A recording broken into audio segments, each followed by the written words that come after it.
একটি ত্রিভুজের তিনটি শীর্ষবিন্দু স্থানাঙ্ক 4, -3, -5, 2 এবং xy যদি ত্রিভুজটির ভরকেন্দ্রের স্থানাঙ্ক মূলবিন্দু হয় তাহলে x ও y এর মান নির্ণয় করো। তা আমরা জানি সাধারণত যদি মনে করে একটা ত্রিভুজের x1 y1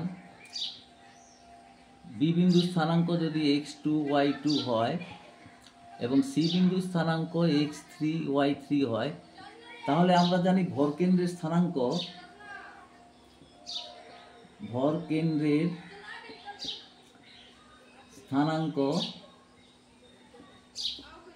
সমান হয় x1 plus x2 plus x3 by 3 আর y1 plus y2 plus y3 by 3।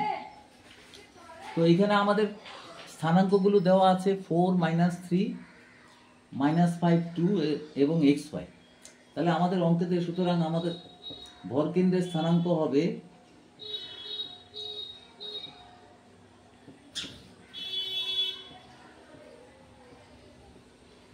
স্থানাঙ্ক হবে দেখো এখানে 4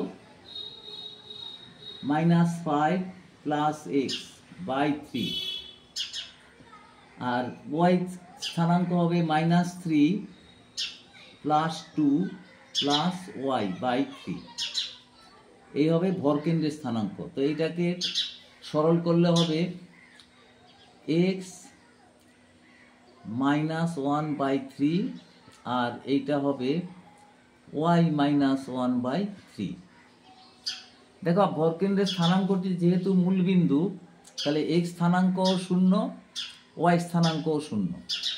যেহেতু ভরকেন্দ্রের স্থানাঙ্ক মূলবিন্দু,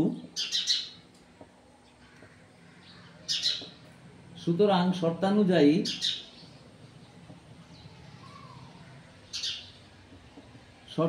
হবে মানে x -1/3 = 0 এবং y -1/3 =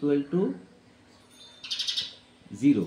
সুতরাং এখানে লিখতে পারি x -1 = 0, সুতরাং x = 1 এবং y -1 = 0, সুতরাং y = 1। তাহলে x এর মান 1, লিখতে পারি x = 1, y = 1। এই হয়ে গেল উত্তর।